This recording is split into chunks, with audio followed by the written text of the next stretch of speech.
11 ዓመት ሙሉ ልጅ የለም 11 ዓመት ሙሉ ልጅ የለኝ እኔ ጃለው ይችልሽ ለማውረድ ጠንቋይ ቤት ይቻለው እግዚአብሔር ምስክሬ ነው ከሁለት ወር በኋላ ወልደሽ ይዘሽ ነይ አኪም ቤት ይጁሉኛል እኔ አኪም አልሄድም አኪም አንድ እግዚአብሔር ነው እንጂ አኪም አልሄድም ብዬም ቢያልኩ ልጅ በብር አይገዛም ጤና ራሱ በብር አይገዛም ጌታ ሆይ ምንም ሳታወጡ ወጪ የሌለበት ምንም ሳተኛ ምንሸከመው ሳይሆን የሚሸከመን አምላክ ነው ያለን ስለዚህ ኑና እዚህ ተፈወሱ ልጅ አግኙ አትንከራተቱ እድሜያችሁን አጨርሱ ኑ በጌታ ቤት ለመምጣት አትፈሩ ጠንቋይ ቤት ስትሄዱ ግን አትፈሩም እዚህ ግን አትፍሩ ኑ የጌታ ደጅ የእግዚአብሔር ሰው ታምራት ሆኗል ምን ሆነ ከ11 ዓመት በኋላ ከ11 ዓመት በኋላ መካንነት ተሰብሮ ቃል ኪዳን የተባለች ቆንጂዬ ሴት ልጅ ወልደው ለምስክርነት መጥተዋል የታለ አዲስ አበባ ባንዶሩ ጸነሰች ለጓደኛዋ ነገረቻት ሰፈር ቢሮ መነጋገር ጀመሩ ጸነሰሻል አይደላሉኝ አዎ የናዝሬቱ ኢየሱስ ይሄን አደረገልኝ አለች ከዛ በኋላ በሰባተኛው ወር እዚህ ይዘዋት መጡ መሰከረች በሰላም ተወልጃለሽ ገና ሌላ ልጆች ጌታ ይሰጥሻል አልካት ምንድነው ቤተ እምነት ስትላት ኦርቶዶክስ ጌታ ኢየሱስን እንደ ግል አዳኝ አድርገው ተቀበለው ዋው አራጨብጭቡ ባካችሁ ለጌታ ለኢየሱስ እሺ ልጅ ብቻ ሳይሆን ሕይወት አግኝተው የዘላለም ሕይወት አግኝተው ቃል ኪዳን የተባለች ልጅ ይዘው ለምስክርነት መጥተዋል የእግዚአብሔር ሰው ኢየሱስ ሃይማኖት ገደብ ቦታ አይርቀው እዚህም ጉባኤ በውጭም በቲቪ ለሚከታተሉ ቃል ተናገር ኢየሱስ ቀንበርን ሰብሮ መካንነትን ሰብሮ ታምራት ያደርጋል ጸልይ እግዚአብሔር ሰው ታምናላችሁ መንገዳችሁ ላይ ያለ ገደብ ይነሳ መንገዳችሁ ላይ ያለ አዋጅ ይነሳ መንገዳችሁ ላይ ያለ የጠላት ጥንስስ ይደፋ እስቲ እጃችሁ ከፍ አድርጉና ሰብሬ እገባለሁ በሉ ስለረዳኸኝ አመሰግናለሁ ከዚህ እንድመጣ ስለረዳኝ ከዚህ ቁሜ እንድመሰክር ስላገዝከኝ ብዙ ዳይ ይዤ ነበርኩ ነርክ በ3 ዓመቴ ነው ከተወለደች በ3 ዓመቷ ነው ይዤ መጣሁት እንግዲህ አንተ ሚቅር ይበለኝ ጌታ ሚቅር ይበለኝ የሱን እውነት ነው ይዤ እውነት ዳይ ተሸከምኩት እግዚአብሔር በእውነት እንዳረገልኝ ማለት ነው ኦርቶዶክስ ነበርኩኝ በቃ አክራሪ በባዶ እግሬ ይዤ ነው የሚሄደው የትም ሲነክስ ማለት ነው ኦርቶዶክስ ባለው ሰዓት የትም ሲነክስ በባዶ እግሬ ነው የሚሄደው በባዶ እግሬ እየሄድኩ ነው በቃ ታቦት አስገብቼ ምን ብዬ እመጣለሁ እግዚአብሔር ይመስገን ስል ከዛ ስራ ቦታ ሰደውኝ ከተጋባን 11 ዓመታችን ነው ልጅም የለም አኪም ቤት ይጁሉኛል እኔ አኪም አልሄድም አኪም አንድ እግዚአብሔር ነው እንጂ አኪም አልሄድም ብዬም ቢያልኩኝ ከዛ ስራ ቦታ ሲሰዱኝ ስቅስቅ ብዬ ሳለቅስ አንዱ ሀቴ በጌታ ናት እንኳን ነው ያኔ ስንመሰክር መታ ነበር ዛሬ ስራ ላይ ስለሆኑ አልተመቻቸውም አልመጡም ከዛ ልጅ አገሬ መውለድ ትፈልጊያለሽ ወይ አለችኝ ጌታ ከሰጠኝ ይወልዳለሁ ፈልጋለሁ አልኳት ባለቤትሽስ አለች ስትለኝ ኧረ እሱም እንደው ከኔ በላይ ይፈልጋል ግን አሁን ተስፋ ቆርጧል ስላት ከዚያ ዘይት የነብይ አምላክ የመስፍን አምላክ የተጸልዩበት ባለቤቷ መጥቶ እዚያ ጸልዮ ዘይት ይዞ ሄዷል ስሜ ከበቡሽ ደምሴ ይባላል የመጣሁት ከቡራዩ ነው እና እሷ የእግዚአብሔር ሰው እንዳለ እኔ ቤት በተበላናሽነት ተሰራ ነበር እና ባለቤቴ እዚህ መጥቶ ዘይት አጸልዮበት ነብዩ የጸለየበት ዘይት ነው ብሎ አገልጋዮች እየዞሩ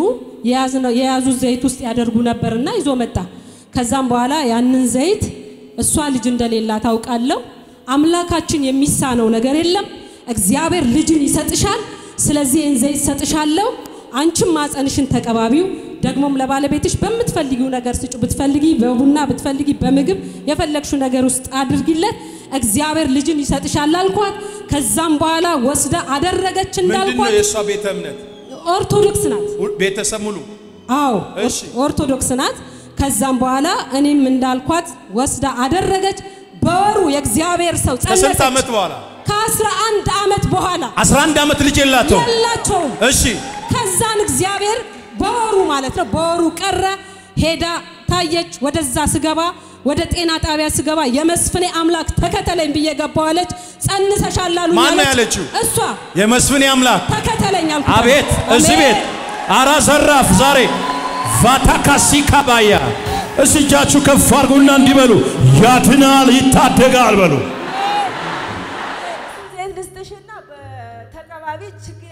ትወልጃለሽ በፈለግሽው ሃይማኖት ሁኚ እኔ ሃይማኖትሽን ቀይሪ አልልሽም አላስገድድሽም መድኃኒዓለምን እወደዋለሁ በየወሩ በባዶ እግሬ ነው የምሄደው ቡና ራሱ አልወቅጥም ውሃም አልቀዳም መድኃኒዓለም ማለት ኢየሱስ ነው አንድ ነው አለችኝ እሺ አልኩና እየሳኩኝ እጄ ቀባባውት ከተቀባባውት በኋላ ስቃለሁ በቃ ስቃለሁ ደስታው ነው አለቤት የገና ሳላረግዝ ከዛ ይችልሽ በወሩ ቀረ ፔሬድ አንተ አረገዝኩኝ እኮ ፔሬድ የቀረስለው ወይኔ ለሚካኤል ነግሬው ነበር በቃ ስለቴን ሰማ አለኝ አረኔ የኢየሱስ ዘይት ብዬ ያረገዝኩት አልኩት ያስለው እሱ መጀመሪያም በጌታ እንሁን ይያለኝ እንትን ይለኝ ነበር እኔ ግን አልፈልግም ስላልኩት ይሄው አንቺ ነሽ እስከ ዛሬ የሚያቆየሽኝ አለ አራሱ እግዚአብሔር ባለው ቀን ነው የሚሆነው እኔ ባልኩ ሳይሆን እግዚአብሔር በፈቀደው ነው የሆነው ብዬ የችን መልስ ሰጠሁት ከዚያ ዘይቱን ለሰጠችኝ ለእህቴ እናቴም እህቴም ናት ለሷ ደውዬ ቀረኩ አለችኝ ቀረ አለችኝ አዎ እውነት ቀረ አለች ያው እዛው ቢሮ መነጋገሪያ ሆኖ በቃ ይጸልዩልኛል እነሱ ጌታ ሆይ ይሄን ነገር እንትን በል ይያሉ ይጸልዩልኛል እዛ በሰባት ወር ሁኜ 2014 ሐምሌ 19 ሰው ወደ እንትን ሲሄድ እኔ ወደዚህ መጣሁ ከዚያ ስመጣ እንደዚህ የስመሰክር ምን እንደተደረገሽ ትለኝ እንደዚህ ሳረገው በቃ እንደዚህ ያረገዝኩኝ ስል ገና አንቺ ገና 5 ልጅ ትወልጃለሽ ብለህ አንተ ቃል አወጣልኝ በሰላም ወልደሽ ጌታን ከወለድሽ በኋላ ነው የምትቀበየው አሁን ነው የምትቀበየው አልከኝ እሱ ደግሞ የሰጠኝ ጌታ ነው እዚሁ እቀበላለሁ አለ እዚሁ ተቀበልን እጃችሁ ከፍ አድርጉና በኢየሱስ ስም በሏት ከሁለት ወር በኋላ ወልደሽ ይዘሽ ነይ ቆይሻውን ከወለዳችሁ በኋላ ነው ጌታ የምትቀበሉ ዛሬ ትቀበላላችሁ እንቀበላለን አሁን እሷንም እንጠይቃት ፍቃደኛ ነሽ ጌታ ለመቀበል እቀበላለሁ ከሱ ነው ያገኘሁት እቀበላለሁ ከሱ ነው ያገኘሁት ለሱ ክብር እሰጣለሁ ከዚያው ላይ ያኔ ከዚህ ተቀበለን በሰላም ወልደሽ ነይ ከወለድሽ በኋላ መተሽ መስክሪ ብለሽ ሸኘኝ ከዛ ከሸኘኝ በኋላ እግዚአብሔር ይመስገን ምንም ሳልሆን ያንተን የተጸለይበትን የተቀባው አስትራውንድ ስነሳ ስነሳ በሰላም ተገላገልኩኝ ተገላግዬ ደግሞ ከተኛው በኋላ ማዕፀኔ ታመመ አበጠ መንቀሳቀስም አልችልም መዞርም አልችልም ከዛ ጌታ ሆይ ያልኩኝ አሁንም የመስፍን አምላክ ልጅ የላትም ሲባል መነጋገሪያ አርገ ልጅ ሰተህኛል ይሄን ቁስል አንተ ደግሞ እንትን ማለት ማዳን አያቅትም ላንተ ቀላል ነው ብዬ እጄን ጭኜ እያለቀስኩኝ ዘይቱን አፈሰስኩኝ ከዛ ያ ቁስል የት እንደሄደ የት እንደገባ አላቅም ዋው ኢየሱስ እሲቻችሁ ከፍ አርጉና ያድናል ይታደጋል በሉ እዚህ ቤት የተጸለየው የሄደውን ዘይት ነው የተቀባሽው ወንድሜ የባለቤቷ እዚህ መጥቶ አጸልዮ ዘይቱን ወሰደ እኔ ግን አላቅም እሷ ጋር ሰሊድ ግን አብዛኛ ያንተን ቲቪ ነው የምከፍተው እዛ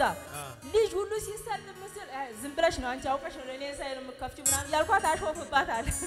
ከዛ እግዚአብሔር ደግሞ የሱ ዘይት አለ ተጸልዮ የመጣበት ይሄን ተጠቀሚ ተቀቢ ችግር የለም አንድ ወር አቆይም 11 አመት ሙሉ ልጅ የለም 11 አመት ሙሉ ልጅ የለኝ የት ሄርሽ አክም ቤት ሄርሽ አላልኩም እኔ መርማሪ እግዚአብሔር ነው ብያለሁ መጀመሪያ አክም ቤት ሲሉኝ መርማሪ እግዚአብሔር ነው እንዴ አትወልጂም ቢለኝ ተስፋ አልቆርጥ ነው እንዴ እኔ አክም አምኛል ታምሜ ራሱ አክም ቤት አልሄድም አክም ቤት አላምንም ከ11 አመት በኋላ ነው የተወለደችው ቃል ኪዳን የምትባል ልጅ ወልድ ቃል ኪዳን አጨብጭቡ ለጌታ ለኢየሱስ ምን ትያለሽ እንዳንቺው ባንቺ ቤተ እምነት ውስጥ ላሉ አይነት በኦርቶዶክስ በእስልምና በየትኛውም እዚህ ቤት ውስጥ አሁን መውለድ ያልቻሉ 20 30 አመት ሊኖሩ ይችላሉና ምን ትያለሽ እስኪ በዚህ እህቶቼ እንደኔ ተሰቃያችሁ ልጅ በብር አይገዛም ጤና ራሱ በብር አይገዛም ጌታ ሆይ ምንም ሳታወጡ ወጪ የሌለበት ምንም ሳተኛ ምንሸከመው ሳይሆን የሚሸከመን አምላክ ነው ያለን ስለዚህ ኑና እዚህ ተፈወሱ ልጅ አግኙ አትንከራተቱ እድሜያችሁን አጨርሱ ኑ በጌታ ቤት ለመምጣት አትፈሩ ጠንቋይ ቤት ስትሄዱ ግን አትፈሩም እዚህ ግን አትፍሩ ኑ የጌታ ደጅ ብር አይጠይቅ ወርቅ አይጠይቅ ምንም አይጠይቅም እውነት እኔ ይቻለሁ ይች ልጅ ለመውለድ ጠንቋይ ቤት ይቻለሁ እግዚአብሔር ምስክሬ ነው ልጅ ለመውለድ ለማግኘት ምን አለሽ ለሊት ተነስቼ ስራ ነው የምሄደው ኢየሱስ ሸውጄ ጠንቋይ ቤት ሄድኩኝ የት ሀገር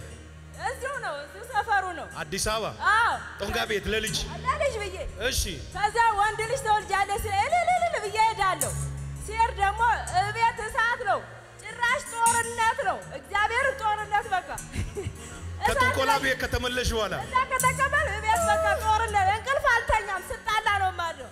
አሁንም እስቲ ወንድ ልጅ ብሎኛል አሁንም ተደብቂ አሁንም ስራ ግቡ ተብለናል 12 ሰዓት ስራ ግቡ ተብለናል ብዬ አሁንም ወጥቼ ሄዳለሁ ሴት ልጅ ይለኛል እንዴ ወንዱን ሳይሰጠኝ ነው እንዴ ሴት ልጅ የሚሰጠኝ የኛ ጌታ አረባካችሁ እጃችሁ ከፍ አድርጉና ኢየሱስ ጌታ ነው በሉሲ ዛሬ ለአንድ ሰው ተነብያለሁ ጦንቃ የማይሰጠውን ደስታ ሟርተኛ የማይሰጠውን ጊፍት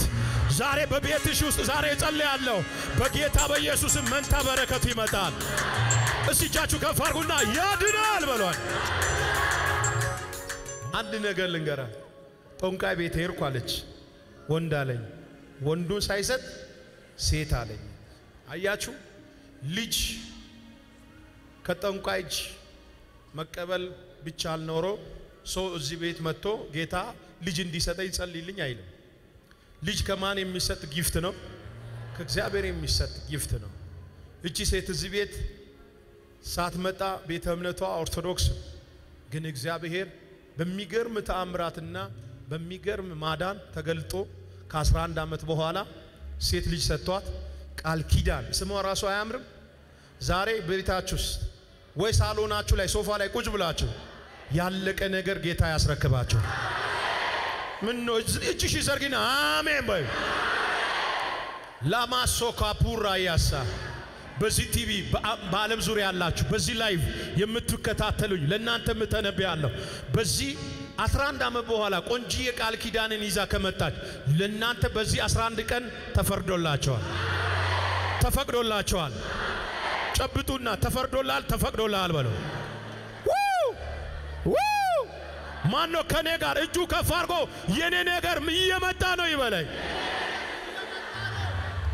ልጅ ይሰጣቸዋል ብለሽ በይ ጦንቃይ ቤት የሚንከራተቱም አሉ ሆስፒታል የሚንከራተቱ አሉ ቃል አውጭ እንደኔ ውለዱ ብለሽ አትንከራተቱ እሱ መጋረጃ ስር ቁጭ ብሎ ብር ነው የሚሰበስበው ቢሰጥ እንኳን ባቀፈ ይላል በግ ይላል ፍየል ይላል በሱ ወልድ እኮ ወጪውም ከዚያ በላይ ነው ካልሰጠውት ግን እሱን ካላወጣው ደሜን መጥቶ መጨረሻ ላይ ይገላል እውነት ነው የምላችሁ እውነት አዳኝ እግዚአብሔር ሰጪውም እግዚአብሔር ነው ነሹም እግዚአብሔር ነው ኑ የእግዚአብሔር ደጅ ግቡ ምንም ነገር አታከፍሉ ምንም ሰው ግን እህል ይሰጣቸዋል ዘይት ይሰጣቸዋል ውሸት ነው ነፍስ ብቻ በእግዚአብሔር ማለት እኔ ልጅ ብቻ አይደለም የዘላለም ሕይወቴን ነው ያገኘው እውነት ነው የምላችሁ ስላገኛችሁ አትምጡ እጃችሁን እስከፍ አድርጉ አይቻለሁ አንተ ሸለቆ ውሃ ሲሞላ አባ ስትሆነኝ ከለላ አይቻለሁ ባንተ ሸለቆ ውሃ ሲሞላ ጌታ ስትሆነኝ ከለላ አንድ ላይ ጮክ በሉና አየው ባይኔ ስራዬ ስሰራ በዘመኔ ሆነኝ ከለላዬ ረዳት ሆንከኝ ጌታ ምስክሬ ነው ምላችሁ በዚህ 11 ቀን የሆነ ሰው መዝገቡ እየተከፈተ ያለው እናቴ እዚህ ቦታ መንታ ሳሙኤል ይዘሽ ትመጫለሽ አንድ ሰው ይሆናል ይበለኝስ ሙለጂ ባያቸው ባክሽ ኑ በእግዚአብሔር ደጅ ኑ አታጡም አይደለም ሌላም ነገር ይሰጣል እግዚአብሔር ልጅም ይሰጣል ምንም ሳከፍሉ ጠንቋይ ቤት ፈታ ብላችሁ ትሄዳለህ እዚህ ግን ተደብቃችሁ አትምጡ እግዚአብሔር የድብቅ ቦታ አይደለም የእውነት ቦታ ነው ኑና ተፈወሱ አጅብ ቤት ብራችሁን አጨርሱ ኑ እግዚአብሔር ደጅ እውነት ነው የምላችሁ እግዚአብሔርን እኔ እግዚአብሔር እሱን ራሱ በቲቪ ሳየው ልጄ መስፍንን ክፈች ትለኛለች እሷ ራሷ ማለት ነው ሌላ ቸርች አታስከፍተኝም ለጌታ ክብር አምጡ ባካችሁ ከመጋረጃ ኋላ ሆኖ በረከት ሲበላ የከረመ ዘንዶ በአዲስ አበባ ከተማ ላይ መሰዊያ ሰርቶ የተቀመጠ የኛን በረከት የኛን ኮከብ እየሰረቀ የተቀመጠ ዘንዶ ዛሬ ይገደላል። አሜን በለኝና ውሰድ። ጫምጭ ልጅ ነይ እጃችሁ ከፍ አድርጉ። በዚህ ሳምንት ለአንድ ሰው ልተንብይ እግዚአብሔር እንዲህ አለኝ። ሌሊት እየጸለይኩ ካፍ ቃል ጋር ዛሬ መንቀሳቀሳለሁ አለኝ። ለአንድ ሰው በዚህ ላይ በዚህ ቤት ላላችሁ አንድ ትንቢት እናገራለሁ። የሰው እጅ የሌለ የሰው አሻራ የሌለ የሰው እገዛ የሌለ የሰው ድጋፍ የሌለ የበረከት በር ይከፈታል። ከ11 ዓመት መካንነት በኋላ ጦንቃይ ሳይሆን የናዝሬቱ ኢየሱስ ሰጥቷት ቃል ኪዳንን ይዛ ከመጣች በዚህ 11 ቀን ጌታ ላንተ ላንቺ ለኔ ይፈርዳል። መዝገባችንን ይቀይራል። መካንነት ይሰበር። ልጅ የሌላችሁ ተቀበሉ፣ መንታ ውለዱ። ልጅ የሌላችሁ መንታ ውለዱ። በር የተዘጋባችሁ በራችሁ ይከፈት። ቃል ኪዳን በእግዚአብሔር ቤት ትተከል። ዘሯ የጠላት እንደ ጂውረስ ፍሬያማ ትሆን በኢየሱስ ስም። በጥበብ በእውቀት እደጊ።